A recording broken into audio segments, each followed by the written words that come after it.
Bismillahirrahmanirrahim. Assalamualaikum warahmatullahi wabarakatuh. Alhamdulillahirabbil alamin. Wassalatu wassalamu ala nabiyyinal amin wa ala alihi wa ashabihi wa man sara ala nahjihi wa iktafa atharahu ila yaumiddin. Ya ayyuhalladzina amanu taqullaha haqqa tuqatih wa la tamutunna illa wa antum muslimun. Amma ba'du. Kaum muslimin, jemaah sekalian, jamaah Majelis Ta'lim Sahabat Tausiah rahimani wa rahimakumullahu taala jami'an. Kita bersyukur kepada Allah Subhanahu wa taala jalla fi'ulah atas segala limpahan nikmat dan karunia-Nya kepada kita semua, yang mana diantaranya alhamdulillah hari ini kita dapat memulai kembali aktivitas kita dan rutinitas kita yang sempat terhenti qadarullah masya fa'al selama kurang lebih 2 tahun. Ya, kalau tidak salah saya terakhir ke sini Februari 2020. Sekarang kita berada di bulan Mei 2022, ya 2 tahun lebih sedikit. Ya. Nahmadullah ala kulli hal, kita bersyukur, memuji Allah Subhanahu wa taala dalam segala kondisi, dalam kondisi apapun. Insyaallah apa yang Allah Subhanahu wa taala takdirkan adalah yang terbaik untuk kita. Insyaallah taala di kesempatan yang baik ini kita akan memulai kembali pelajaran kita, kajian kita tentang ilmu tafsir yang merupakan ilmu yang paling mulia kata para ulama. Kenapa demikian? Karena ilmu tafsir ini adalah merupakan ilmu yang berkaitan dengan Allah Subhanahu wa taala, yaitu berkaitan dengan kalamullah Subhanahu wa taala. Ilmu yang berhubungan langsung dengan firman Allah Subhanahu wa taala, sehingga merupakan ilmu yang paling mulia. Di dalamnya atau di dalam Al-Qur'an kita juga sudah mengetahui bahwa Al-Qur'an itu secara global, secara umum, ya, di dalamnya terkandung ya, 3 pokok bahasan. Yang pertama yaitu bahasan tentang usul ad-din, ya, tentang prinsip-prinsip agama atau yang kita kenal dengan tauhid atau akidah. Yang kedua adalah tentang furu'ud-din, tentang syariah, bahwa Al-Qur'an itu di dalamnya adalah kandungan syariat, hukum-hukum Allah Subhanahu wa taala. Dan yang ketiga, Al-Qur'an itu di dalamnya terkandung qasas, ya, terkandung kisah-kisah umat-umat terdahulu yang akan menjadi hikmah, yang akan menjadi ibrah, pelajaran untuk kita sebagai generasi atau umat setelahnya. Nah, kemudian kita kalau berbicara tentang tafsir surat Al-Baqarah yang sudah kita mulai pada pertemuan-pertemuan kita sebelum pandemi, maka surat Al-Baqarah yang sudah kita pelajari di permulaan, awal-awal atau mula-mula surat ini Allah Subhanahu wa taala padanya menjelaskan kepada kita tentang klasifikasi golongan manusia. Yang pertama yaitu golongan orang-orang yang beriman, golongan orang-orang yang bertakwa, yang kemudian oleh Allah Subhanahu wa taala beberapa cirinya, beberapa kriterianya disebutkan, yaitu orang yang beriman kepada yang gaib, ya, termasuk iman kepada yang gaib, iman kepada Allah tentunya, iman kepada malaikat, iman kepada hari akhir, iman kepada kitab-kitab yang terdahulu yang sekarang menjadi gaib untuk kita, dan seterusnya. Ya, orang yang senantiasa mendirikan salat, berinfak, ya, senantiasa menyisihkan dari apa yang Allah berikan kepadanya dari rezeki. Kemudian yang kedua, Allah Subhanahu wa taala sebutkan di awal surat Al-Baqarah ini golongan manusia yang kedua ini yaitu golongan dari sebaliknya dari yang pertama. Ya, golongan kebalikan dari yang pertama yaitu orang-orang yang tidak memiliki keimanan, orang-orang kafir. Nah, di dalam ayat yang ke-6 sampai dengan yang ke-7 Allah Subhanahu wa taala sebutkan ya, orang-orang yang tidak memiliki keimanan. Lalu kemudian golongan yang ketiga disebutkan oleh Allah Subhanahu wa taala setelah yang pertama dan yang kedua tentunya yaitu golongan orang-orang munafik. Nah, orang-orang munafik ini antara yang pertama dengan yang kedua, yaitu orang-orang yang menampakkan seolah-olah dia golongan yang pertama, golongan orang-orang yang beriman, tetapi pada hakikatnya mereka adalah golongan orang-orang yang kedua, yaitu golongan orang-orang yang kufur. Ya, itu adalah munafik. Maka munafik terbesar itu adalah orang yang menyembunyikan kekufuran dan menampakkan keimanan atau keislaman. Kemudian ikhwatal iman, jamaah sekalian rahimani wa rahimakumullah taala jami'an. Setelah itu Allah Subhanahu wa taala menjelaskan kepada kita tentang pengangkatan Nabi Adam alaihi salam sebagai khalifah di muka bumi ini, sekitar 9 atau 10 ayat ya, dari ayat ke-30 sampai dengan ke-39 ya, dan kita sudah kaji penafsirannya. Lalu setelah itu Allah Subhanahu wa taala ya, menjelaskan kepada kita ya, atau menceritakan kepada kita tentang kisah-kisah yang ada di dalam Al-Qur'an. Yang pertama yang dikisahkan di antara kisah-kisah yang ada di dalam Al-Qur'an itu adalah kisah tentang Bani Israel. Kisah yang paling banyak dielaborasi oleh Allah Subhanahu wa taala di dalam Al-Qur'an. Ceritanya yang paling panjang ya, di dalam Al-Qur'an itu adalah kisah tentang Bani Israel. Bahkan di dalam surat Al-Baqarah sendiri sekitar 83 ayat ayat daripada surat Al-Baqarah ini bercerita tentang kisah Bani Israel. Ya. Untuk apa kemudian kisah ini diangkat oleh Allah Subhanahu wa taala, dielaborasi oleh Allah Subhanahu wa taala?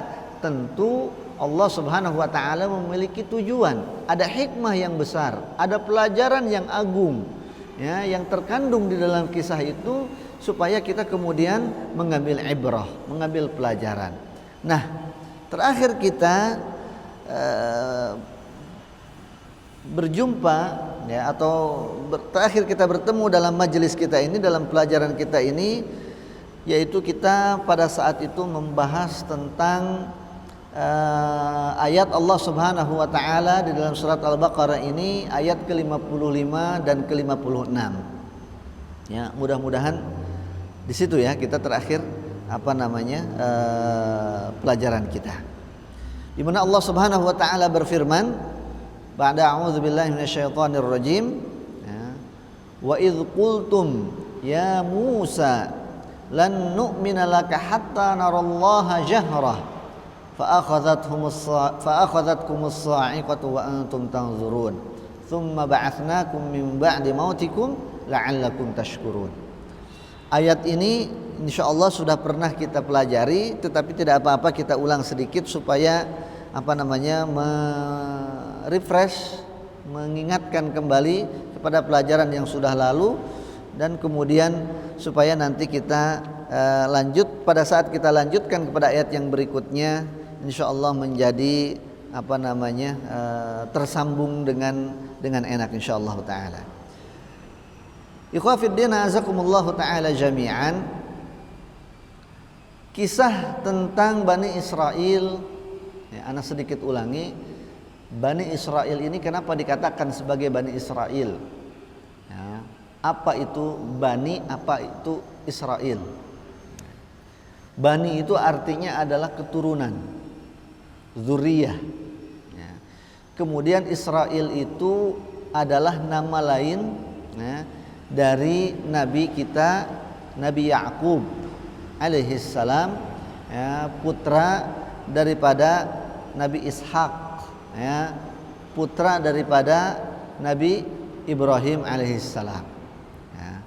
Keturunan ya, daripada beliau ini, Nabi Yakub ini, ya, disebut dengan keturunan Yakub, Bani Yakub.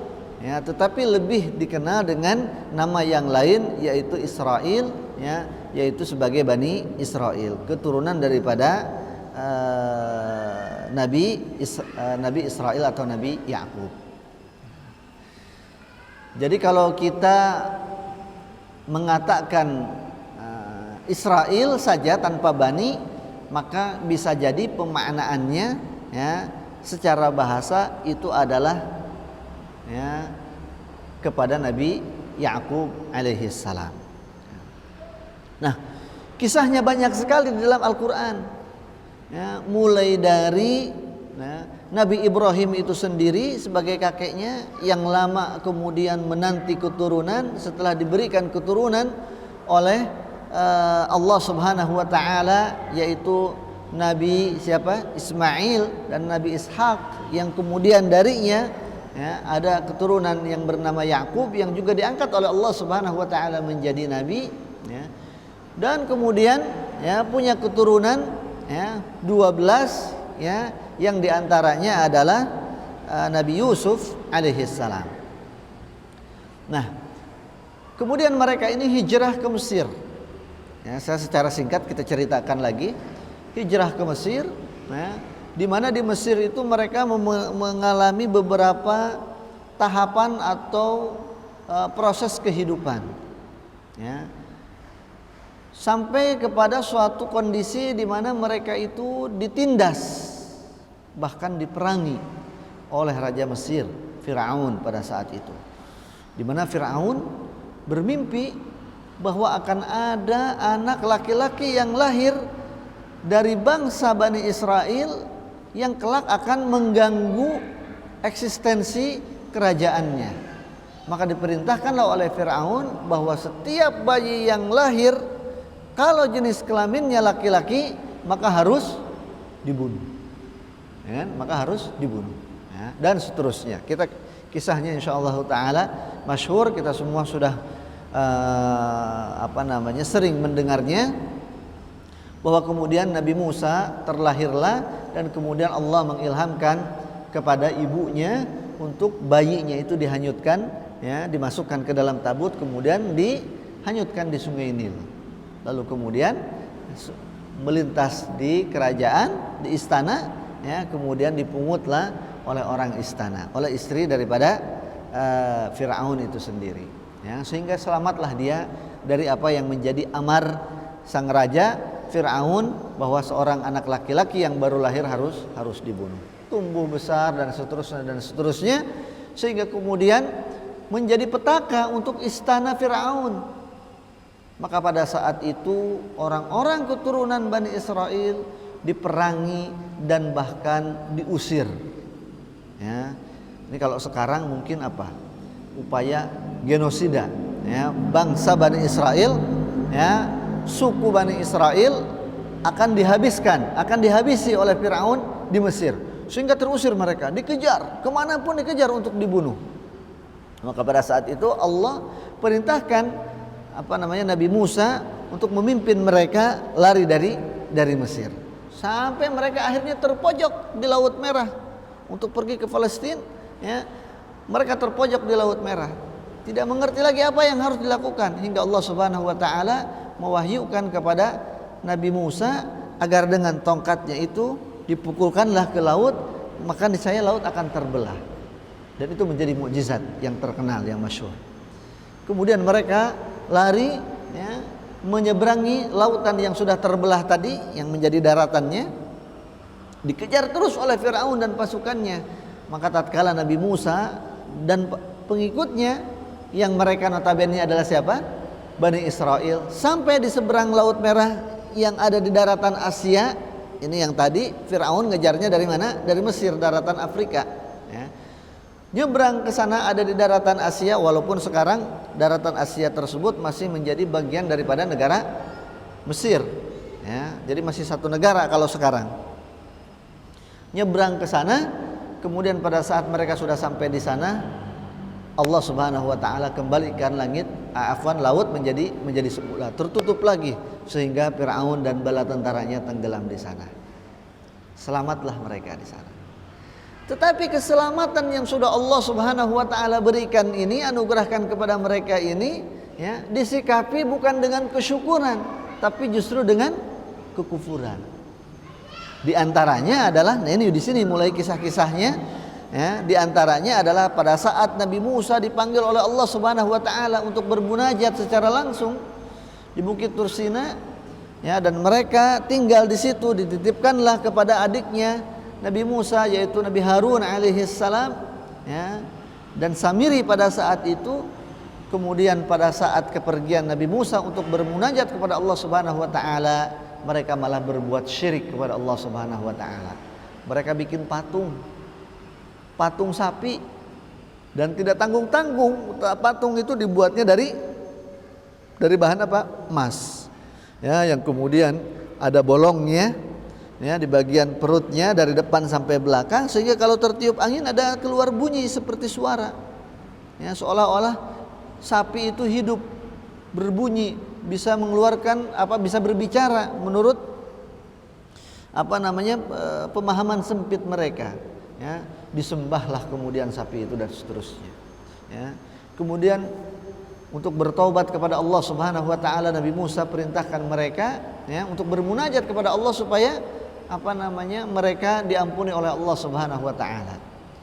Ya, setelah diampuni, nanti dengan cara mereka saling membunuh satu sama lain dan seterusnya, ya. Setelah diampuni, kemudian mereka pun berulah lagi dalam tanda petik. Nah, di antaranya adalah, ya, ini, ya, ayat ke-55, ya, dan 56 Allah Subhanahu wa taala kisahkan, wa idz qultum, dan tatkala kalian wahai Bani Israel berkata, ya Musa, lan nu'mina laka hatta narallaha jahrah. Pada saat kejadiannya, pada saat Nabi Musa alaihi salam, kata Ibnu Jarir At-Tabari rahimahullahu taala, ya, meminta, ya, kaumnya ini untuk bertaubat kepada Allah Subhanahu wa taala, ya, mereka ingin kaumnya ini bermunajat kepada Allah Subhanahu wa taala, maka dipilihlah oleh Nabi Musa alaihi salam sebanyak 70 orang dari pengikutnya ini yang paling baik, yang paling soleh, ya, ingin bertawassul, ya, kepada orang-orang yang paling baik. Dikatakan oleh Ibnu Jarir At-Tabari, ikhtara Musa minhum 70 rajulan al-khayyir fal-khayyir. Ya, dipilihlah oleh Nabi Musa dari sekian banyak pengikutnya itu. Dalam sebuah riwayat dikatakan bahwa pengikutnya itu berjumlah sekitar 6.000. Ada yang katakan 600. Ya, maka dipilihlah dari sekian banyak itu oleh Nabi Musa alaihi salam, ya, yang paling baik, yang paling soleh, kalau kata bahasa kita sekarang, al-khayyir fal khayyir, ya, yang paling baik, yang nilainya katakanlah mungkin 100 dipilih. Udah habis yang 100 nilainya turun menjadi 99, dipilih. Kalau kita analogikan dengan angka, ya, penilaian itu. Jadi orang-orang yang terbaik ini dipilih sebanyak 70 orang untuk ikut dengan Nabi Musa, ya, bermunajat kepada Allah Subhanahu wa taala pada waktu yang telah dijanjikan, ditentukan oleh Allah Subhanahu wa taala, ya, agar mereka agar mereka bertaubat kepada Allah Subhanahu wa taala terhadap perilaku mereka yang sudah syirik kepada Allah Subhanahu wa taala, ya, ingkar kepada Allah Subhanahu wa taala, kenikmatan yang Allah berikan kepada mereka dibalas dengan kekufuran. Ya, maka tidak ada cara lain selain harus bertaubat. Ya. Kemudian keluarlah mereka, pergilah mereka kepada satu tempat yang sudah ditentukan oleh Allah Subhanahu wa taala, yaitu di Tursina, ya, untuk, ya, bermunajat kepada Allah Subhanahu wa taala, memohon ampun mereka kepada Allah Subhanahu wa taala atas apa yang telah mereka perbuat dari perbuatan kekufuran atau kemusyrikan. Ikhwatal iman wal Islam azanillahu wa iyyakum jami'an. Nah, ketika mereka sampai di Bukit Tursina itu pada waktu yang telah ditentukan oleh Allah Subhanahu wa taala tadi, maka kemudian ya, mereka mengajukan sebuah permohonan kepada Nabi Musa alaihi salam. Yaitu ayat ini. Asbabun nuzulnya seperti ini. Maka kata mereka, ketika Nabi Musa alaihi salam bermunajat kepada Allah Subhanahu wa taala, ya, bahwa sebagian mereka mendengar apa yang disampaikan oleh Nabi Musa dalam bermunajat kepada Allah Subhanahu wa taala. Ya. Karena mereka penasaran, barangkali ya, asbabnya atau sumbernya, sebab musababnya karena rasa penasaran mereka ya, dengan apa yang dimunajatkan oleh Nabi Musa dan kepada siapa Nabi Musa bermunajat, maka mereka mengatakan ya, kita tidak akan percaya wahai Nabi Musa. Lan nu'mina lakah, kami tidak akan beriman kepadamu, tidak akan percaya bahwa engkau ini bermunajat dengan Tuhan, dengan Allah Subhanahu wa taala, hatta narallaha jahrah, sampai kita bisa melihat dengan siapa Anda berbicara ini wahai Nabi Musa. Mana Tuhan yang diajak yang berbicara denganmu itu? Ya, arinallaha jahrah. Kita ingin melihat Tuhan itu dengan kasat mata. Jangan suaranya aja. Jangan cuman cahaya saja. Jangan cuman suara saja yang terdengar. Maka ketika seperti itu ya, tindakan mereka, sikap mereka atas kesempatan yang Allah Subhanahu wa taala berikan kepada mereka untuk bertaubat yang akan Allah ampuni dosanya itu, fa akhadhathumus sa'iqah. Maka kemudian datanglah azab dari Allah Subhanahu wa taala berupa as-sa'iqah. As-sa'iqah ini kemudian para ulama ya menafsirkannya ya, di antaranya adalah an-nar. Ada api yang menyambar, petir. Ya. Ada yang mengatakan as-sa'iqah itu adalah suara yang memekakkan, telinga yang mematikan. Ya, ada juga ulama yang menafsirkan seperti itu. As-sa'iqah bermakna sautan. Ya, ada suara yang menggelegar, yang memekakkan telinga, memecahkan telinga, kemudian membuat orang itu mati dengan suara itu. Dan ada yang kemudian di antara ulama yang menafsirkan bahwa as-sa'iqah itu adalah petir ya, yang kemudian menyambar mereka. Wa antum tanzurun. Kemudian setelah mereka disambar petir mati ini, kemudian Nabi Musa alaihi salam, kata Imam Ibnu Jarir At-Tabari rahimahullahu taala, meminta kepada Allah Subhanahu wa taala, memohon kepada Allah Subhanahu wa taala agar mereka ini dihidupkan lagi, dikembalikan lagi ruhnya. Kenapa demikian? Sebab kata Nabi Musa alaihi salam, jika ya, mereka ini adalah orang-orang yang sudah dipilih tadi oleh Nabi Musa untuk mewakili yang lainnya bertaubat kepada Allah Subhanahu wa taala, kemudian tidak bisa kembali menemui yang lainnya, maka akan menjadi beban yang sangat berat buat Nabi Musa meyakinkan yang lain. Loh, kemana orang-orang pilihan kami? Katanya mau bermunajat tapi kok kemudian pada mati.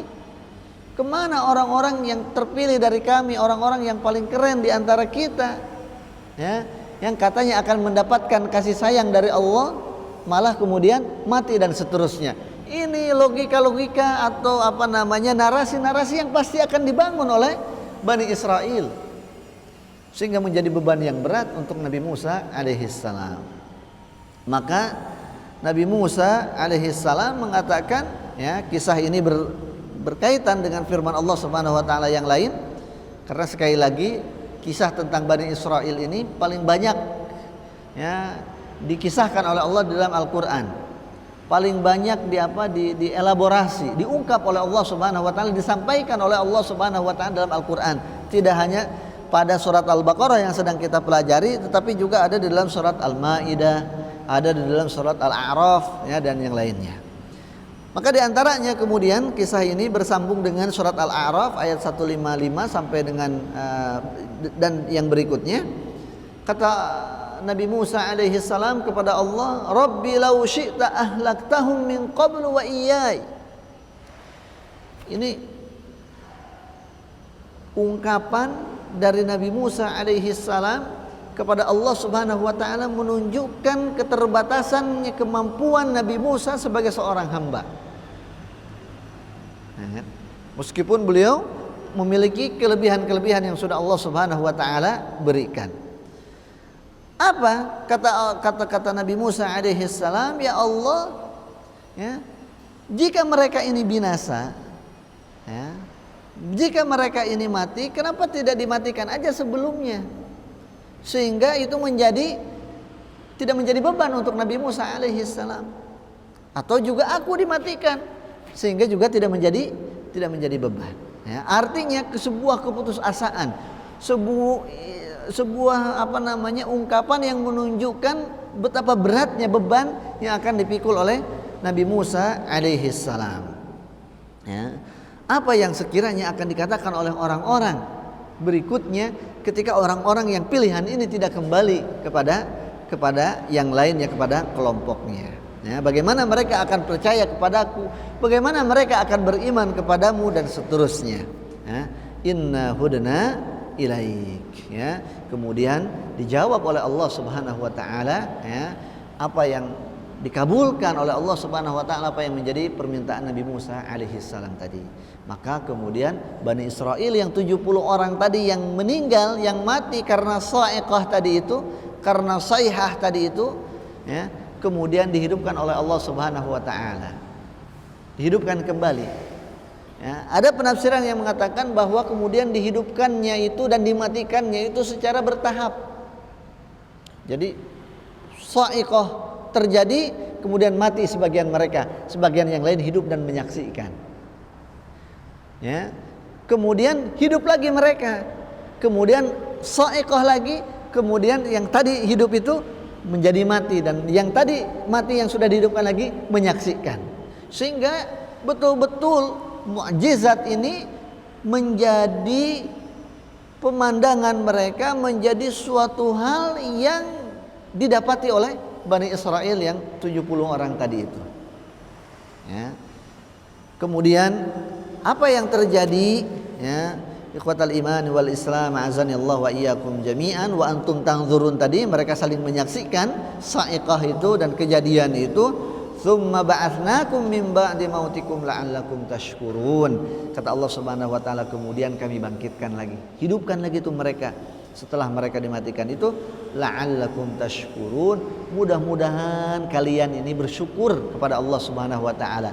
Nikmat, betapa banyak nikmat yang sudah Allah Subhanahu wa taala berikan.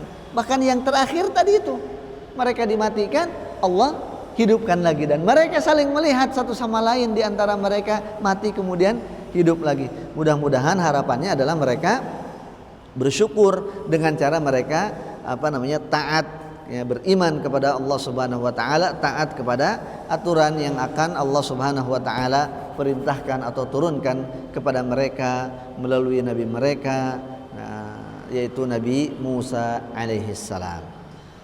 Ikhwatal iman wal Islam, azani Allahu wa iyyakum jami'an.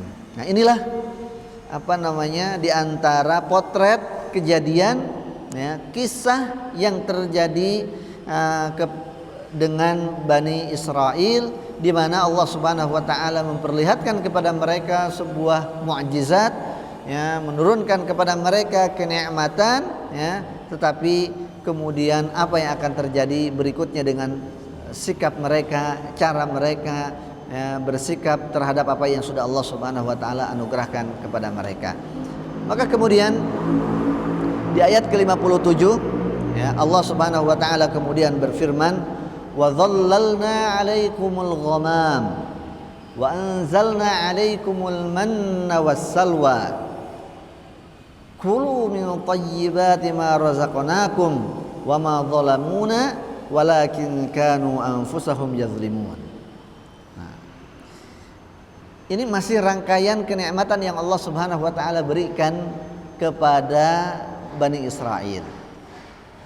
Allah Subhanahu wa taala memerintahkan Bani Israel juga untuk kemudian mengingat kenikmatan-kenikmatan tersebut dan mensyukurinya. Wa dhallalna 'alaikumul ghamam.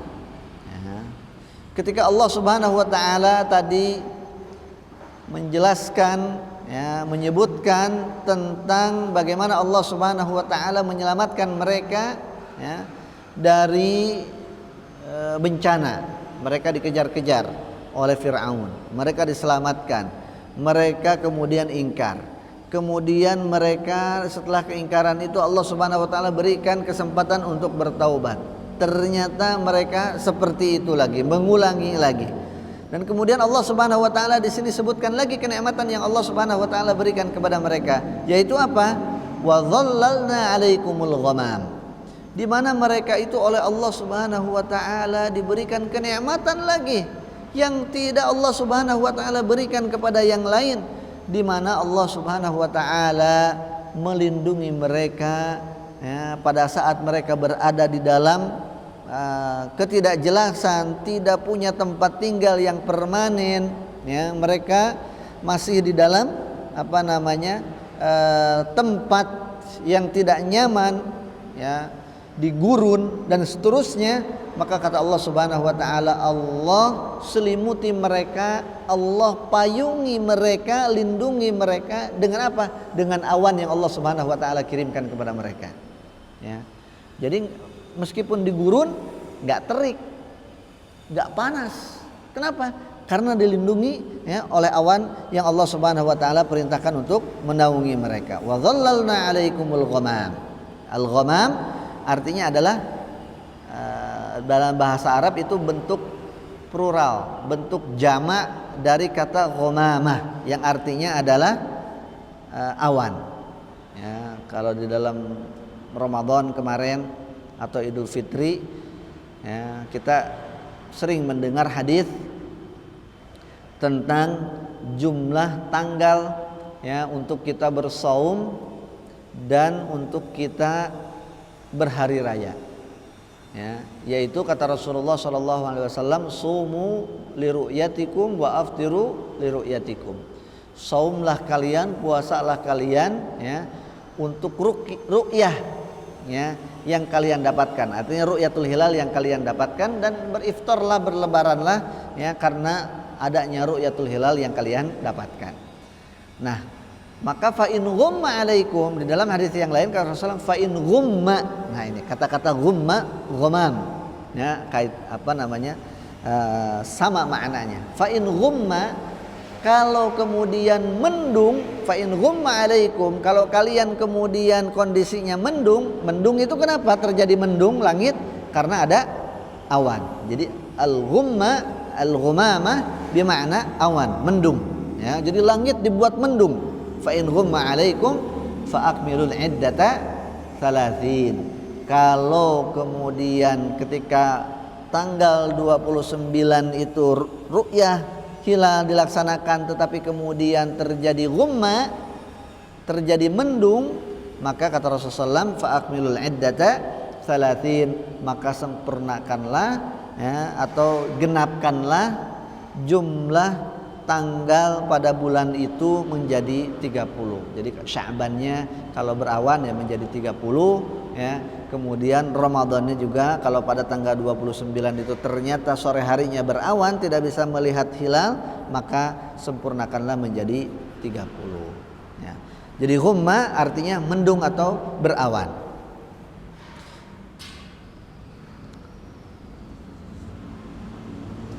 Imam Ibnu Katsir mengatakan, jadi pada saat itu Allah Subhanahu wa taala melindungi mereka dengan awan putih. Pada saat mereka sedang ada fi arditih, di suatu tempat di mana mereka di situ diasingkan. Kenapa Allah Subhanahu wa taala berikan kepada mereka awan? Supaya mereka terlindungi dari cuaca yang sangat panas. Ini tentunya menjadi kenikmatan yang lain yang Allah Subhanahu wa taala berikan kepada kepada mereka orang-orang al-Yahud.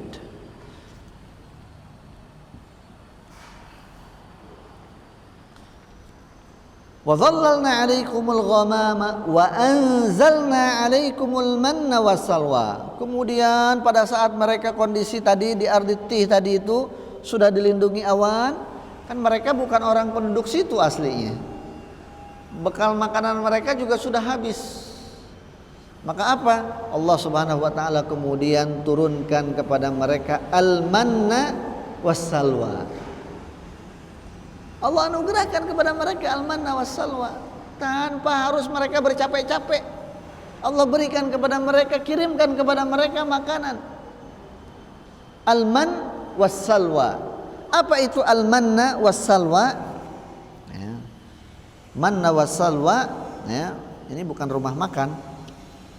Ya. Al-manna wassalwa itu, al-man kata para ulama artinya adalah, ya, atil, artinya adalah embun, ya, embun. Ada ulama yang mengatakan alman memaknai kata alman yaitu madu, sejenis cairan yang manis seperti madu. Ada juga ulama yang mengatakan bahwa alman itu adalah sejenis makanan yang Allah Subhanahu wa taala turunkan, ya, yang mana dia itu warnanya lebih putih daripada susu, ya, dan kemudian rasanya lebih manis daripada madu. Yang Allah Subhanahu wa taala turunkan kepada mereka mulai dari terbit fajar sampai dengan terbenam matahari. Setiap mereka, ya, kata Imam Qatadah, setiap mereka orang-orang Bani Israel itu dapat mengambil, ya, alman tadi itu sesuai dengan kebutuhan mereka pada hari itu dan tidak boleh lebih. Tidak boleh kemaruk, menyimpan sampai untuk besok, untuk sepekan ke depan, untuk sebulan ke depan, tidak boleh. Karena kalau yang itu yang dilakukan oleh mereka, maka apa yang menjadi lebih daripada hari itu menjadi rusak. Jadi tidak bisa. Nah, itu aturannya pada saat itu. Tapi lagi-lagi kemudian yang mereka lakukan ketika man itu diturunkan oleh Allah Subhanahu wa taala, kemudian mereka mengambilnya sebanyak-banyaknya dengan harapan, ya, mereka mungkin berpikir cerdas kali ya, dengan harapannya jangan-jangan besok nggak ada lagi. Ya, padahal Allah menurunkan aturan seperti itu sudah memikirkan keberlangsungan mereka selanjutnya. Tetapi ya lagi-lagi mereka punya pikiran atau punya interpretasi sendiri-sendiri. Nah, jadi makna alman, kembali lagi kita kepada makna kalimat alman, wa anzalna kemudian Allah Subhanahu wa taala wa anzalna alaikumul man, dan kami turunkan kepada kalian wahai Bani Israel alman. Man sekali lagi maknanya para ulama ada yang mengatakan itu adalah embun, ya. Ya, kemudian ada yang mengatakan itu adalah madu. Ya, ada lagi mengatakan adalah dia sejenis, ya, sesuatu yang cair yang warnanya lebih putih daripada susu dan lebih manis daripada madu. Ya, seperti yang kita sampaikan tadi. Alman juga ada ulama yang menafsirkan dan mengaitkannya dengan hadis Nabi Muhammad sallallahu alaihi wasallam dalam Sahih Bukhari, di mana Sa'id ibn Zaid radhiyallahu taala an berkata bahwa Rasulullah sallallahu alaihi wasallam bersabda, al-kam'atu minal man wa ma'uha shifaa'un lil 'ain. Hadis ini juga diriwayatkan oleh Imam Ahmad dan yang lainnya. Hadis yang semisal dari Qatadah dari Abu Hurairah radhiyallahu taala an, kata Abu Hurairah, Di antara sahabat, ya, di antara sahabat ada yang mengatakan bahwa al-kam'atu jadariyul ard. Jadariyul ard. Al-kam'ah itu Bapak Ibu bisa buka handphonenya sejenak karena saya susah mendeskripsikannya. Silahkan dibuka engine searchingnya, Google atau yang lainnya, dan ditulis ya kata saya nggak paham juga mengucapkan ini bahasa Inggris nih. Traflash mungkin ya, bacaannya traflash kali. T R saya eja T R U F F double F L E S atau traflash kali ya.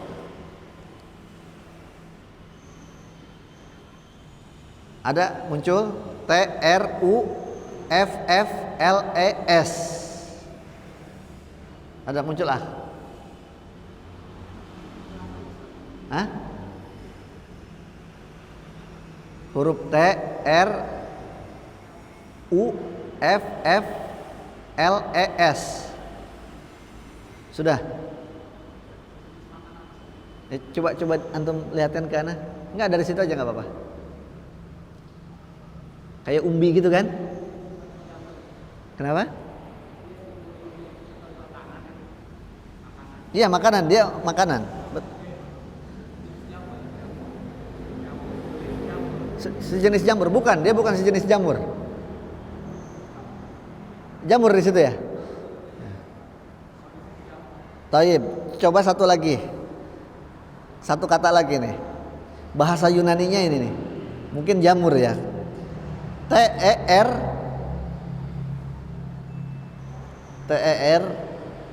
F E Z I A C C E A E.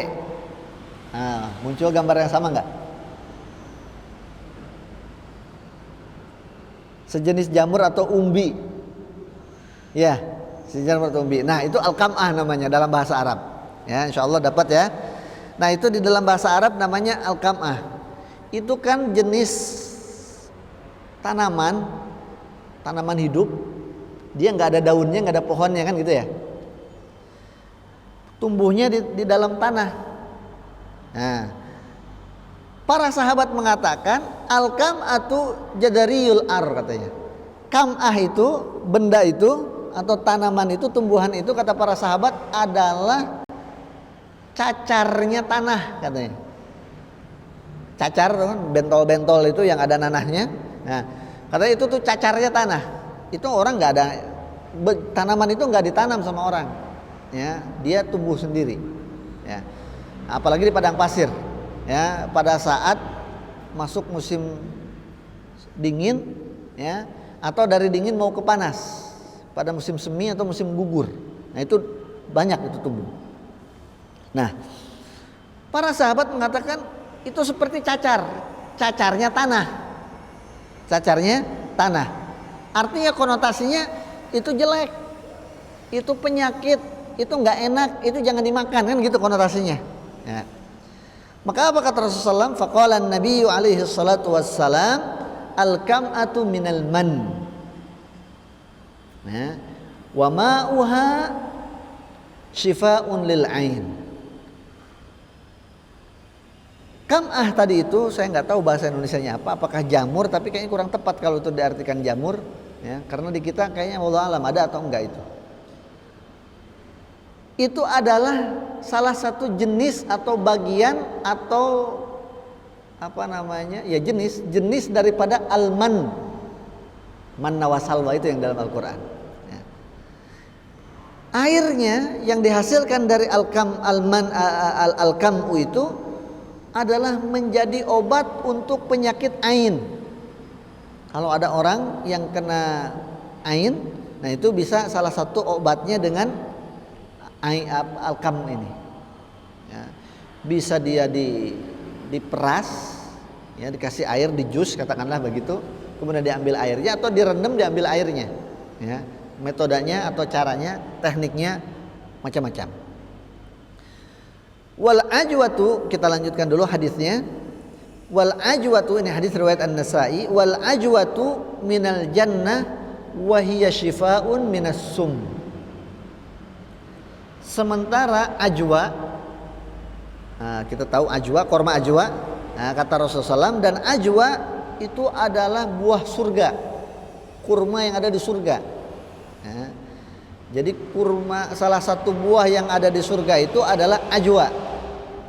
Tapi kalau kita kaitkan hadis Rasul ini dengan hadis yang lain yang beliau sabdakan, ya, bahwa kenikmatan yang ada di surga itu kenikmatan yang tidak bisa dibayangkan, belum terlihat oleh mata, belum dirasakan oleh dan seterusnya, itu hanya sebagai gambaran saja. Jadi gambaran nanti bentuk seperti itu ada di surga. Tapi bukan itu nanti yang ada di surga. Insya Allah yang ada di surga lebih enak, lebih manis, dan lebih dan seterusnya.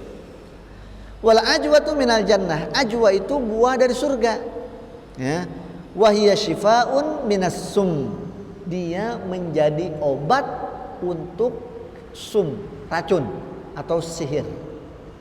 Maka kalau kita pagi-pagi makan ajwa dalam jumlah yang witir 3, 5, 7, ya, 9 boleh, ya, yang witir, maka insya Allah, ya, kita dengan izin Allah kita akan terlindung dari sihir, dari racun, orang racun kita dan seterusnya.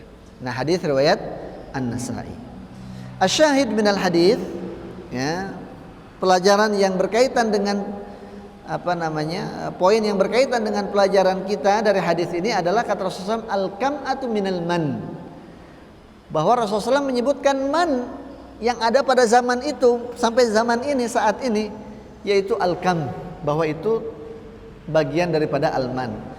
Bisa jadi itu tadi yang boleh dikatakan kata antum tadi itu jamur atau apalah namanya dalam bahasa kita, al-kam itu bisa jadi itu sumbernya, muasalnya itu dari cairan yang turun dari langit. Ya, kalau tadi ada ulama yang mengatakan embun, bisa jadi itu dari embun tadinya, bertemu dengan apa kemudian tumbuhlah menjadi seperti itu. Dan sekarang itu dijual bahkan di Arab itu, ya, bahkan dibuat yang sudah diawetkan pakai kaleng. Nah, boleh nanti kalau jamaah ada yang berangkat umroh, ini sekarang alhamdulillah umroh sudah bisa kembali dilaksanakan. Nah, cari, ya, di sana di minimarket al-kam, kama, ya, ditulisannya kaf mim hamzah, ya, kaf mim hamzah atau kaf mim hamzah tak marbutoh, ya, atau dengan bahasa Yunani-nya tadi itu atau bahasa Inggrisnya itu boleh dicoba, ya, boleh dicoba karena itu, ya, termasuk makanan yang disebutkan oleh Nabi. Insya Allah ada khasiatnya, ya, insya Allah pasti ada khasiatnya. Nah, di antara khasiatnya tadi disebutkan oleh Rasul akan menjadi obat untuk yang terkena penyakit ain, ya, penyakit karena hasad orang, karena tatapan mata yang hasad. Nah, kembali kita kepada ayat. Jadi kemudian Allah Subhanahu wa taala lindungi mereka tuh Bani Israil tatkala sedang ada di arditi di negeri yang mereka asing di sana, terasing di sana. Kemudian oleh Allah Subhanahu wa taala lalu diturunkan kepada mereka al-man. Ya. Yang kata para ulama itu juga bisa dibuat menjadi minuman. Ya, bisa dibuat menjadi minuman karena bentuknya cair. Wassalwa. Ya. Kemudian diberikan juga kepada mereka as-salwa, yaitu burung sejenis burung puyuh kali ya, kalau dalam bahasa kita para mutarjimin, ya, menerjemahkannya dengan puyuh, yaitu sejenis burung, ya, sejenis burung puyuh. Wallahu taala alam apakah itu burung puyuh, ya, atau burung yang lainnya, tapi as-salwa itu, ya, adalah ta'irun syabihun bis-samani, yaitu burung yang mirip dengan puyuh, berarti bukan puyuh, ya. Kalau mirip dengan puyuh berarti bukan puyuh, ya. Wa kanu yakuluna minhu, di mana orang-orang, kata Ibnu Abbas radhiyallahu taalaan, di mana mereka itu memakan burung tersebut dijadikan sumber makanan ya untuk mengenyangkan mereka. Nah, ikhwatal iman wal Islam azanillahu wa iyyakum jami'an. Jadi Bani Israil pada saat itu Allah berikan kepada mereka perlindungan, Allah berikan kepada mereka makanan ya berupa alman dan berupa as-salwa, burung ya, burung puyuh, sejenis burung puyuh ya. Kemudian ya, itu semua diberikan oleh Allah Subhanahu wa taala tanpa mereka harus bersusah payah. Alman tadi enggak harus mereka nanam dulu, sudah jadi Allah Subhanahu wa taala kirimkan kepada mereka. As-salwa, burung tadi tidak perlu mereka harus ternak dulu. Tidak perlu mereka bahkan harus berburu dengan susah payah karena Allah Subhanahu wa taala turunkan ya, burung-burung itu sudah hinggap ya di dekat-dekat mereka ya, mereka tinggal mengambilnya saja. Jadi mereka dikasih sesuatu yang bergizi ya, daging yang sehat ya, protein yang bagus ya, tanpa mereka harus bersusah payah ya. Ada ulama yang menafsirkan ya bahwa alman itu ya, alman itu bisa dibuat darinya ya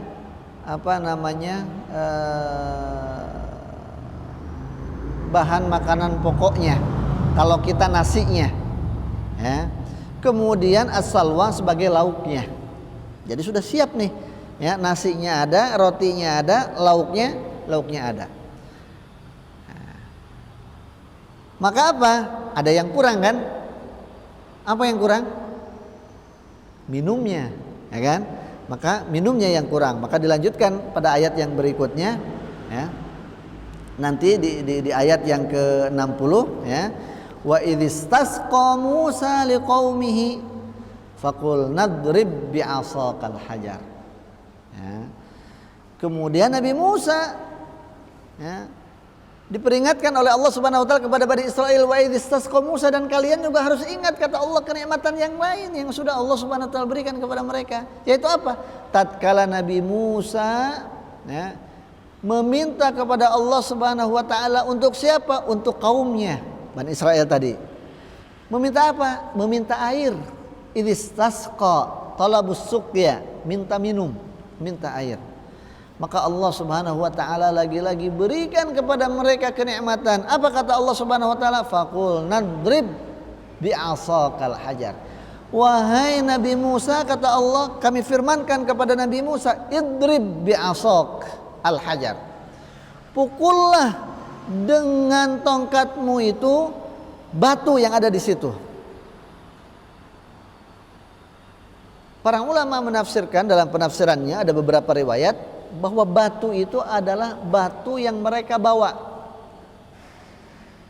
yang bisa mereka bawa, yang bisa mereka bawa. Jadi ukurannya tidak terlalu besar, kurang lebih sebesar kepala sapi ya, yang bentuknya kotak persegi 4, memiliki 4 sudut ya. Maka kemudian fanfajarat minhu ithnata asyrata aina.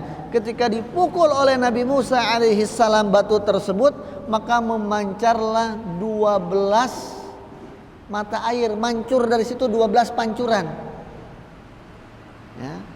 Keluar air, mancur air, ada 12 pancuran yang kata para ulama kalau dibagi rata tadi dibagi 4, berarti dari setiap sudutnya keluar 3. Dan 12 itu sudah sesuai dengan jumlah kabilah mereka yang ada 12. Ya, qad alima kullu unasim masyrabahum.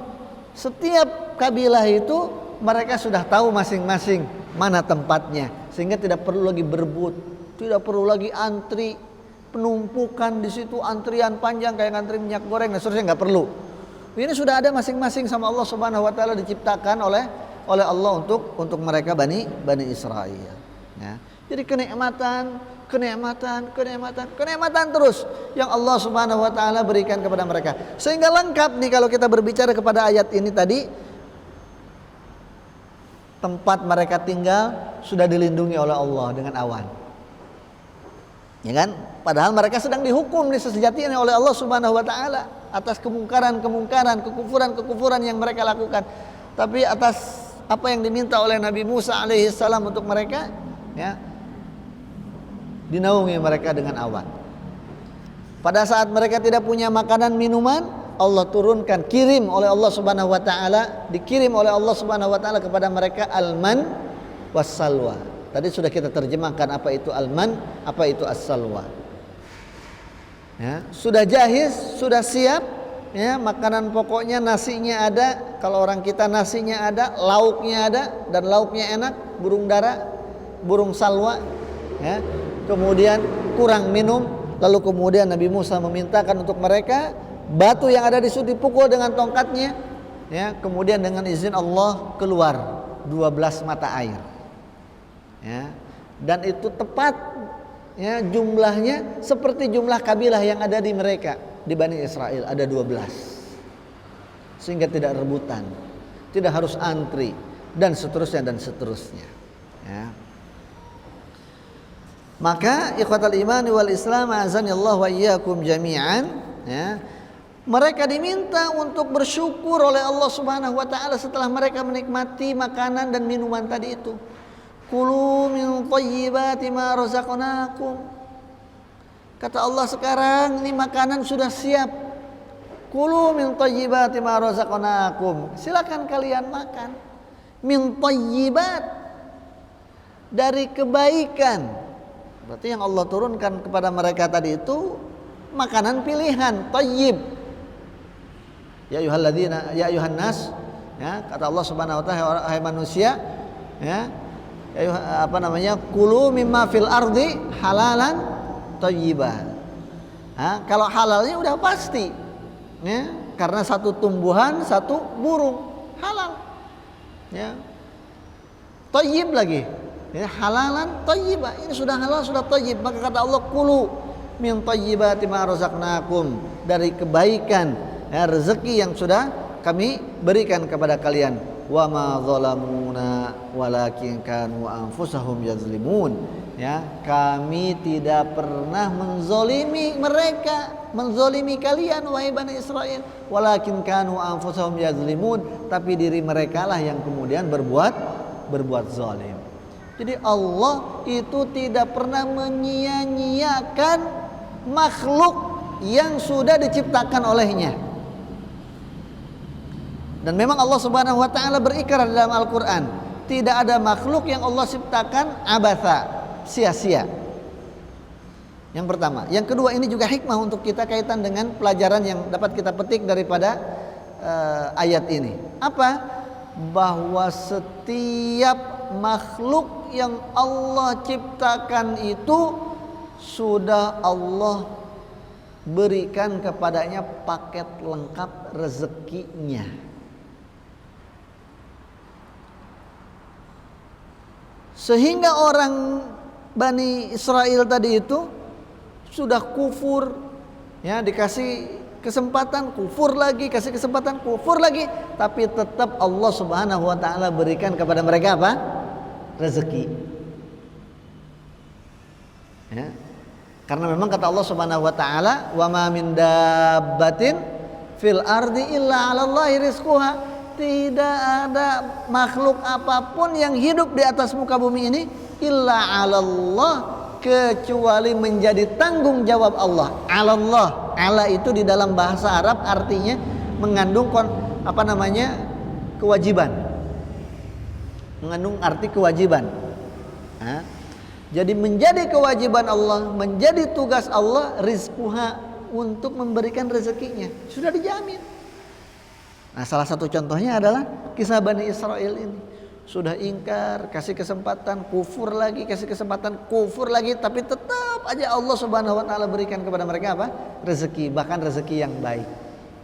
Jadi pelajaran yang kedua, banyak sedikitnya rezeki banyak sedikitnya rezeki, kenikmatan yang didapatkan oleh seseorang tidak selalu berbanding lurus dengan keimanan dan ketakwaan yang dimiliki oleh seseorang. Jadi belum tentu orang yang bertakwa kepada Allah Subhanahu wa taala rezekinya banyak. Dan tidak tentu juga orang yang kufur kepada Allah rezekinya sedikit. Jadi tidak ada korelasi yang signifikan terhadap itu. Dan kita menyaksikan sekarang banyak orang yang non muslim, katakanlah gitu, kalau kita berbicara tentang keimanan kita, konteks keislaman, betapa banyak orang non muslim lebih kaya misalnya begitu, lebih sejahtera dalam tanda petik hidupnya, dunianya, lebih tepatnya dunianya ketimbang orang yang muslim yang beriman. Ya, dan seterusnya. Jadi tidak ada korelasi yang signifikan, walaupun sebenarnya ada juga korelasinya, ya. Karena kata Allah Subhanahu wa taala, "Wa may yattaqillaha yaj'al lahu makhraja wa yarzuquhu min haitsu la yahtasib." Siapa orang yang takwa kepada Allah, maka Allah akan berikan kepadanya jalan keluar dari masalah yang dihadapinya, dan Allah akan berikan kepadanya rezeki bahkan dari jalan yang tidak ia sangka-sangka, duga-duga. Nah, jadi ada juga korelasinya, tapi tidak selalu. Ya, sekali lagi tidak selalu. Kemudian ikhwatal iman wal Islam azani Allah wa iyyakum jami'an. Berlanjut kita kepada ayat berikutnya, yaitu ayat ke-58 dan 59. Ya. Wa idz qulna dkhulu hadhil qaryata fakulu minha haitsu syi'tum ragada wadkhulul baba sujjada wa qulu hittatun naghfir lakum khatayakum wa sanazidul muhsinin. Dan ingatlah, ya, wahai Bani Israel, wa idz qulna udkhulu hadhil qaryah, ketika kami mengatakan masuklah kalian ke daerah ini, ya, fakulu minha haitsu syi'tum ragada, dan makanlah, minumlah, nikmatilah segala kenikmatan yang ada di sana, ragada, dengan senang oleh kalian, bersenang-senanglah kalian di sana. Wadkhulul baba sujjada, dan masuklah pintunya itu dengan cara kalian tunduk, ya. Wa qulu hittah, dan sambil mengatakan hittah, ya, ampunilah kami, naghfir lakum khatayakum, maka niscaya kami akan mengampuni dosa-dosa kalian, wasanazidul muhsinin, dan kami akan menambahkan kebaikan bagi orang-orang yang berbuat baik. Nah, ini peringatan lagi dari Allah Subhanahu wa taala tentang kisah tentang kisah Bani Israel alaihi salam. Tatkala Allah Subhanahu wa taala lagi-lagi memberikan kepada mereka kesempatan. Lagi-lagi memberikan kepada mereka apa? Kesempatan, meskipun mereka sudah kufur berkali-kali sebelumnya. Maka Allah Subhanahu wa taala mengatakan kepada mereka, ya, masuklah kalian ke negeri ini. Daerah ini, daerah yang dimaksud kata para ulama ada dua penafsiran. Satu penafsiran mengatakan maksudnya adalah Baitul Maqdis, Palestina saat ini. Ada lagi ulama yang mengatakan adalah daerah Ariha katanya. Nah, tetapi penafsiran yang kedua ini lemah. Jadi penafsiran yang kuat adalah maksudnya adalah Baitul Maqdis, Palestina. Wahai Bani Israel, masuklah kalian ke negeri Palestina ini, Baitul Maqdis ini. Kenapa negeri Palestina? Sebab negeri Palestina ini, Baitul Maqdis ini adalah memang punya leluhur kalian. Punya Nabi Yakub, daerahnya Nabi Yakub, daerahnya Ishak alaihi salam, daerahnya siapa? Nabi Ibrahim alaihi salam. Ya, daerahnya Nabi Ibrahim alaihi salam. Kan Nabi Ibrahim istrinya berapa? 2. Nabi Ibrahim itu istrinya 2, ya. Kemudian yang satu di Mekah, Siti Hajar, yang satu di Palestina. Siti Hajar melahirkan Ismail, ya. Kemudian istri yang satunya lagi melahirkan ya, Nabi Ishak, yang kemudian dari situ keluar lahirlah Nabi Yakub dan keturunan saudara-saudaranya yang lain. Nah, ikhwatal iman wal Islam, azanillahu wa iyyakum jami'an. Tapi ternyata ya, Bani Israel ini tidak mau masuk ke sana, ke Ardul Muqaddasah ini. Ya qaumi udkhulul Ardul Muqaddasata allati kataballahu lakum. Di dalam surat Al-Maidah ayat ini kalau kita tafsirkan dengan ayat yang lain, yaitu dalam surat Al-Maidah ayat 21 sampai dengan 24, Nabi Musa menyebutkan nama daerah itu secara terang-terangan.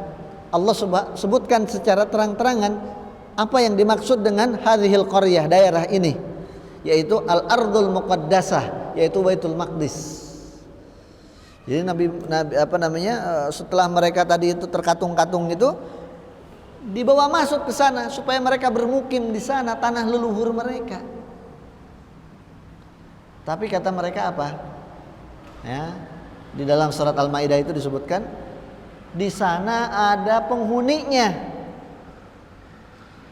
Ada sebuah kerajaan yang katanya zalim. Kita tidak mau masuk ke sana.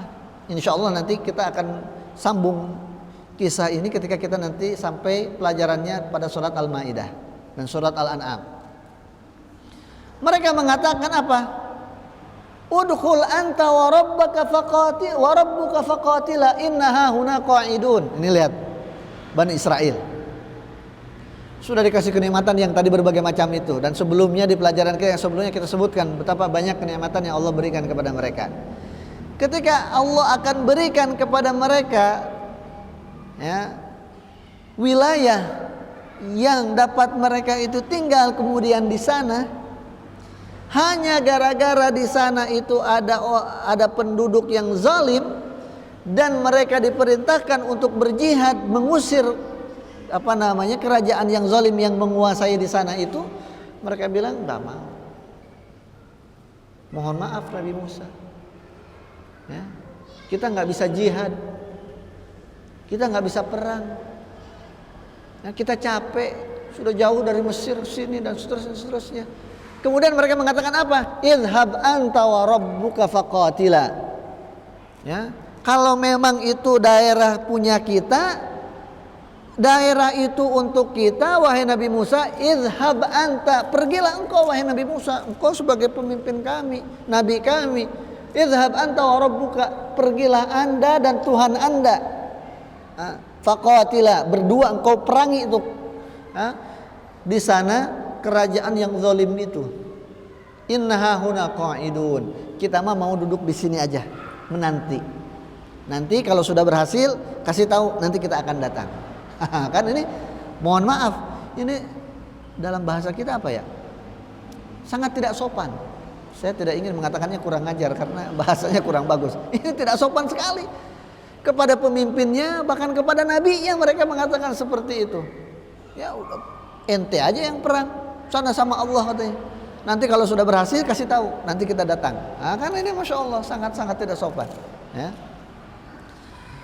Udkhulu hadhil qaryata faqulu minha haitsu syi'tum ragada. Pada kata Allah, silakan kalian pergi ke sana, ya. Kalian akan diberikan kekuatan untuk mengalahkan orang yang menguasai di sana yang zalim itu. Setelah itu nikmati segala apa yang ada di sana. Wadkhulul baba sujjada. Dan pada saat masuk daerah sana itu, masuklah dalam keadaan yang tunduk. Sujjada ditafsirkan oleh para ulama dengan cara ruku, tunduk. Ya.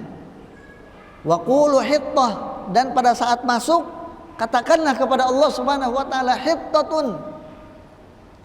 Hittah yang artinya itu uhtut lana khatayana. Bersihkanlah segala dosa-dosa kami, ampunilah segala kesalahan-kesalahan kami. Maka kalau itu dilakukan, masuk ke sana, ke daerah itu sambil menunduk dan mengatakan ampunilah dosa-dosa kami. Cuman itu, Maka kata Allah Subhanahu wa taala, naghfir lakum khotoyakum. Dengan 3 syarat sederhana itu, naghfir lakum khotoyakum, kami akan ampuni semua apa yang sudah dilakukan sebelum-sebelumnya itu dari kekufuran-kekufuran dan keingkaran-keingkaran yang sudah kalian lakukan. Wasanazidul muhsinin, dan bahkan kami akan tambahkan lagi orang-orang yang berbuat baik akan ditambahkan oleh Allah Subhanahu wa taala kebaikan. Tetapi apa yang terjadi? Fabaddalal ladzina zalamu qaulan ghairal ladzi qila lahum. Maka orang-orang Bani Israel tadi itu mengganti apa yang diperintahkan kepada mereka itu, mereka ganti. Ya, mereka ganti. Ya. Ghairal ladzi qila lahum. Ya. Mereka mengucap, pertama mereka masuk bukan dengan cara ruku, sujud, menunduk, tapi dengan cara menyeret-nyeret, mohon maaf, pantat mereka. Jadi apa ya? Ngesot. Mestinya sujud dia, ya karena pintunya kecil, harusnya mereka sujud, pintunya kecil. Udkhulul baba sujada tadi itu pintunya kecil kata para ulama, sehingga mereka mau tidak mau masuk ke situ tuh harus sujud. Jadi saking susahnya mereka untuk taat kepada Allah, Allah sudah desainkan tuh pintu masuknya itu secara tidak langsung membuat mereka sujud, membuat mereka ruku, tunduk. Tapi mereka ini pinter, tapi pinternya kebelinger. Apa? Supaya tetap bisa masuk, akhirnya mereka ngesot. Karena tidak mau ruku, tidak mau sujud, mereka ngesot. Jadi tetap bisa masuk ke pintunya itu. Dan kata-kata hittah, ya tadi yang artinya adalah uhtut lana khatayana, ighfir lana dzunubana, ampunilah dosa-dosa kami, mereka ganti dengan kata hintoh. Hittah diganti dengan hintoh. Kalimatnya mirip, katanya mirip secara pengucapan. Kalau hittah tadi artinya adalah ampunilah dosa-dosa kami. Kalau hintoh artinya adalah sejenis gandum. Ya. Sejenis gandum, ya, jadi jenis gandum dia, ya. Salah satu jenis gandum itu namanya hintoh. Nah ini kan lagi-lagi mereka ini keblinger, orang-orang Bani Israel ini. Ya. Fa'anzalna 'alal ladzina zalamu rijzam minas sama'i bima kanu yafsukun. Maka kata Allah Subhanahu wa taala, setelah mereka seperti itu sikap dan sifatnya, fa'anzalna 'alal ladzina zalamu, maka kami turunkan kepada orang-orang yang zalim itu rijzam minas sama'i, ya, musibah, petaka, azab dari atas langit, bima kanu yafsukun, lantaran perbuatan kefasikan yang mereka sudah lakukan terhadap Allah Subhanahu wa taala. Rijzan yang dimaksudkan di dalam ayat itu kata para ulama, ya, adalah penyakit yang Allah Subhanahu wa taala turunkan kepada mereka. Ya, maka ada yang mengatakan bahwa ar-rijz, penyakit yang dimaksud adalah at-ta'un, penyakit ta'un. Ta'un apa ya bahasa kita? Lepra ya. Ya, yang bikin pada copot-copot tubuhnya itu, wal iyadzubillah. Ya. Sebagaimana dalam sebuah hadis, ya, dari Huzaimah ibn Thabit, ya, dan juga kemudian Usama ibn Zaid, kemudian Ibni Abi Waqqas dan yang lainnya, mereka mengatakan qalu qala Rasulullah sallallahu alaihi wasallam, Rasulullah sallallahu bersabda, at-ta'un rijzun azabun uzziba bihi man kana qablakum. Ta'un adalah sebuah azab, sebuah petaka, azab yang Allah Subhanahu wa taala timpakan kepada orang-orang sebelum kalian, yakni Bani Israel. Jadi rijzun yang dimaksud di dalam ayat tadi yang Allah turunkan kepada Bani Israel sebagai balasan atas sikap dan tindakan mereka serta sifat mereka yang seperti itu, maksudnya adalah penyakit ta'un, ya, penyakit ta'un. Ada juga ulama yang menafsirkan bahwa rijzun tersebut adalah al-ghadab minallahi ta'ala, yaitu kemurkaan Allah Subhanahu wa taala. Menafsirkan secara umum, tidak spesifik. Ya, kalau yang pertama tadi penafsiran lebih spesifik. Nah, ikhwatal iman wal Islam, azani Allah wa iyyakum jami'an. Nah, ini diantara kisah yang Allah Subhanahu wa taala angkat untuk kita, ya, yang Allah Subhanahu wa taala muat di dalam surat Al-Baqarah. Dan ingat, surat Al-Baqarah itu merupakan surat yang kedua di dalam Al-Qur'an, artinya di awal-awal. Kenapa kemudian di awal-awal Al-Qur'an Allah Subhanahu wa taala setelah tadi mengatakan tentang kriteria orang yang beriman, kemudian kriteria orang kafir, lalu orang yang ketiga adalah orang yang munafik. Lalu Allah menyebutkan tentang kisah Nabi Adam beberapa ayat, setelahnya menyebutkan kisah Bani Israel yang sangat panjang, yaitu di dalam 83 ayat. Tentu ini ada hikmah, tentu ada pelajaran yang harus kita petik, ya, bahwa kita diperintahkan oleh Allah Subhanahu wa taala. Apa hikmahnya? Di antaranya pelajaran yang paling besar adalah untuk tunduk dan patuh kepada apa yang diperintahkan oleh Allah Subhanahu wa taala dan dilarang oleh Allah Subhanahu wa taala. Sejatinya hidup ini sederhana, menjalani kehidupan ini adalah sederhana sejatinya, yaitu dengan menjalankan apa yang diperintahkan oleh Allah Subhanahu wa taala dan menjauhi apa yang dilarangnya. Maka insyaallah taala nuflih, kita akan bahagia, kita akan sejahtera di dunia maupun di akhirat nanti, ya.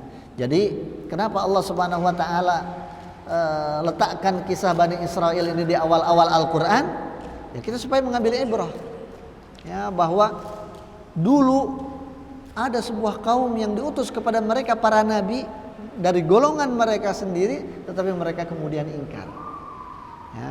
Tapi meskipun mereka ingkar, Allah tetap memberikan kesempatan kepada mereka di atas keingkaran yang mereka lakukan. Tetapi ketika mereka terus seperti itu, maka kemudian Allah Subhanahu wa taala turunkan kepada mereka, ya, siksa, ya, kepada mereka azab. Maka pelajaran berikutnya adalah bahwa azab, bahwa siksa, bahwa penyakit, tadi disebutkan para ulama, apa yang Allah turunkan kepada Bani Israel itu adalah ta'un, bahwa penyakit, wabah itu turun bukan tanpa sebab. Nah, ini diantara pelajarannya. Dan kita baru saja alhamdulillah keluar dari sebuah wabah, ya kan? Nah, bisa jadi sangat mungkin itu adalah sebuah azab yang Allah Subhanahu wa taala turunkan kepada kita. Bisa jadi, ya, sebagaimana yang Allah Subhanahu wa taala telah turunkan kepada Bani Israel. Dan Allah turunkan ta'un, wabah, kepada Bani Israel bukan tanpa sebab, tapi ada sebabnya, kisah-kisah yang tadi itu. Semoga apa yang sudah kita lalui bersama dan kita sudah diberikan kemenangan oleh Allah Subhanahu wa taala keluar daripada pandemi ini, ya, menjadi pelajaran, menjadi pengingat semakin kita dekat kepada Allah Subhanahu wa taala, menjadi motivasi semakin kita rajin, ya, mengamalkan apa yang diperintahkan oleh Allah Subhanahu wa taala dan Rasulnya Muhammad sallallahu alaihi wasallam, dan semakin kita kuat dan bisa untuk meninggalkan apa-apa yang menjadi larangan Allah dan Rasulnya sallallahu alaihi wasallam. Ikhwatal iman wal Islam, azani Allah wa iyyakum jami'an. Insyaallah kita cukupkan sampai di sini pelajaran kita untuk hari ini, ya. Di ayat yang ke-60, ya, insyaallah taala tadi sudah kita bahas sedikit kaitannya dengan kenikmatan yang lain yang Allah Subhanahu wa taala berikan kepada Bani Israel, yaitu Allah Subhanahu wa taala memberikan mukjizat kepada Nabi Musa untuk menyiapkan minum bagi Bani Israel dengan cara yang sangat mudah sekali, yaitu Nabi Musa memukulkan tongkatnya kepada batu, dan kemudian batu yang kering kerontang itu, yang sama sekali tidak menggambarkan adanya kandungan air di dalam batu itu, keluarlah 12 mata air, ya, yang dikatakan oleh sebagian penafsiran, ya, dari setiap pojokan batu yang segi 4 itu keluar 3 mata air, yang jumlah totalnya 12, 12 mata air, ya, yang mancur, yang itu sesuai dengan jumlah kabilah yang ada pada Bani Israel, sehingga setiap kabilah mendapatkan satu, sehingga mereka tidak perlu untuk berebut dan seterusnya. Kullu unasim masyarabahum, ya. Ikhwatal iman wal Islam azanillahu wa iyyakum jami'an. Insyaallah taala kita lanjutkan pelajaran kita di pertemuan yang akan datang, kalau Allah Subhanahu wa taala memberikan kepada kita usia dan kesehatan insyaallah taala. Cukup sampai di sini insyaallah. Kalau ada yang ingin bertanya dipersilahkan, masih ada sisa waktu kurang lebih 15 menit ya, kurang lebih insyaallah. Tafadhal.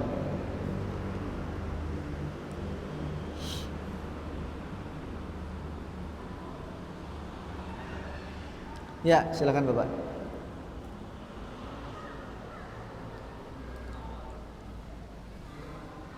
Kurang kedengaran Pak, mohon maaf. Boleh mendekat? Ya, mohon maaf Pak.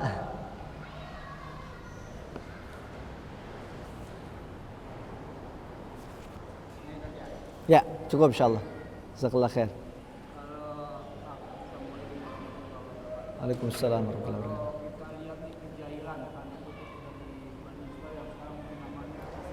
Israel ya.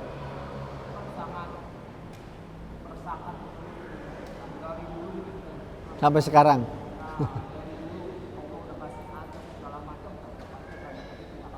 Ya.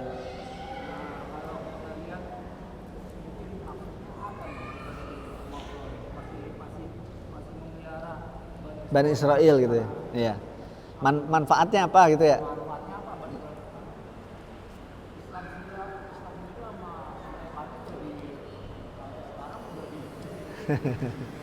Betul Pak, insyaallah.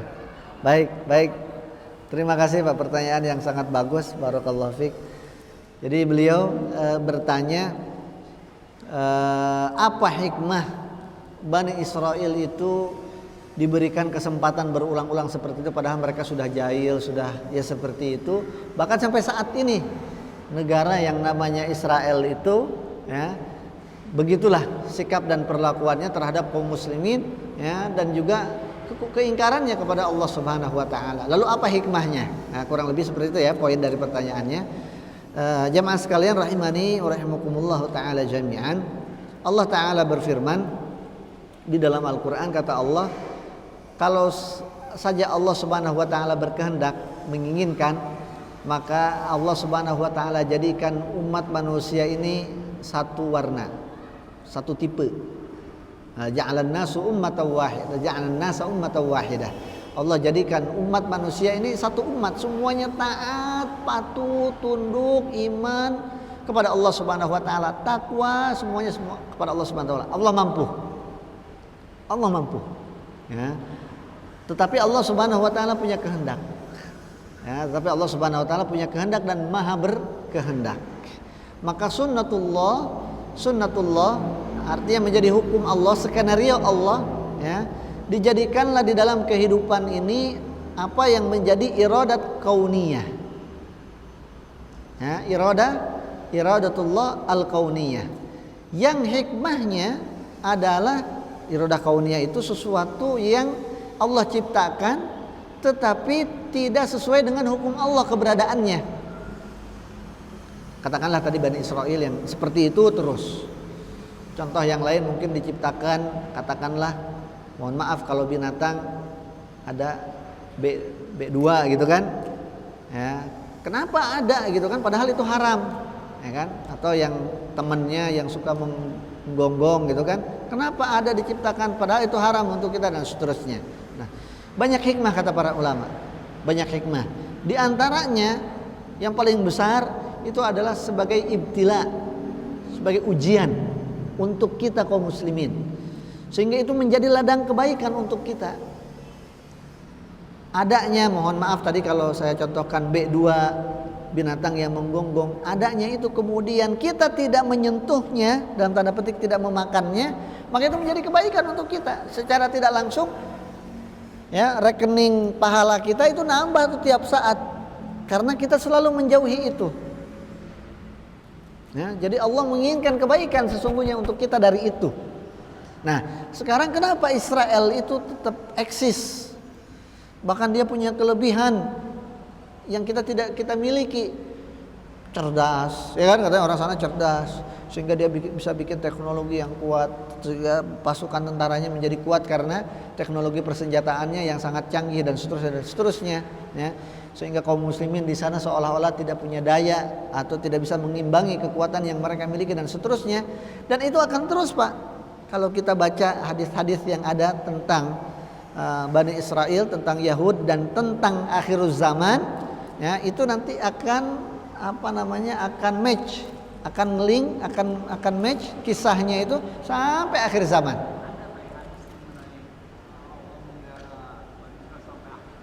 Ya ada. Ya. Jadi perang terakhir daripada kehidupan dunia ini adalah antara kaum muslimin dengan perang agama akhirnya, perang suci. Ya. Dengan mereka. Ya, kalau dulu pernah terjadi perang salib, perang agama itu kan, ya. Kalau nanti apa itu lambangnya mereka apa itu? Jadi bukan perang salib nanti, tapi perang agama, perang akhir zaman itu.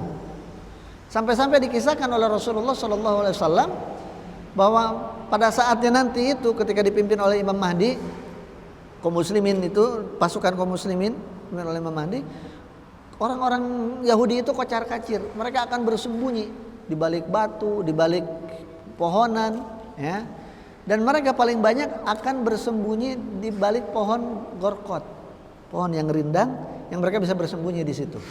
Kenapa? Karena pada saat mereka bersembunyi di balik batu, batu nanti akan berbicara, memberitahu keberadaan mereka kepada kaum muslimin yang sedang mengejar-ngejar mereka, sedang memerangi mereka. Begitupun di pohon-pohon yang lain, kalau mereka bersembunyi di balik pohon-pohon yang lain, akan diberitahu oleh pohon itu pada akhir zaman nanti akan seperti itu, Pak. Nah, tetapi ada satu pohon yang tidak memberitahukan kepada kaum muslimin, yang tidak berbicara, menyembunyikan mereka, itu pohon gorkot yang konon katanya sekarang itu dibudidayakan di sana. Orang-orang Yahudi ini tahu, tapi mereka menyembunyikan kebenaran. Jadi dari sejak zaman Taurat, ya, yang menjadi kitab suci yang berlaku di dunia ini, di kehidupan ini, sudah diberitahu bahwa nanti akan ada nabi di akhir zaman namanya Nabi Muhammad dan seterusnya. Tapi sisi itu, ya, dihidden oleh mereka. Jadi memang mereka sengaja untuk seperti itu. Dan kenapa kemudian Allah pelihara? Ya lagi-lagi hikmahnya tadi menjadi ujian untuk kita, menjadi ladang kebaikan untuk kita. Betapa sekarang wallahu taala alam, kalau tidak ada konflik di Palestina itu, wallahu ta'ala alam, apakah ada medan jihad yang syar'i saat ini? Ya, dan ulama sepakat untuk orang Palestina dalam kondisi seperti itu, seperti sekarang, itu medan jihad terbuka untuk mereka. Yang ikhtilaf adalah bagaimana untuk orang yang dari luar datang ke sana dan seterusnya. Tapi untuk orang muwatinin, citizennya di sana, ya itu menjadi ladang jihad untuk mereka. Ya, untuk menjadi jihad. Nah, itu kan luar biasa. Ya, sehingga kata jihad di dalam Al-Qur'an, ya, selalu akan mendapatkan contohnya. Ya minimal itu di sana. Kan itu di antara hikmahnya. Di banyak hikmah kenapa Allah Subhanahu wa taala menciptakan sesuatu yang tidak sesuai dengan syariatnya, ya. Artinya tidak sesuai dengan syariat itu tidak patuh kepada syariat, ya. Tidak untuk diindahkan di dalam syariat, ya, karena banyak hikmahnya. Di antaranya adalah hikmah sebagai ujian, ibtila untuk kita kaum muslimin. Wallahu taala a'lam.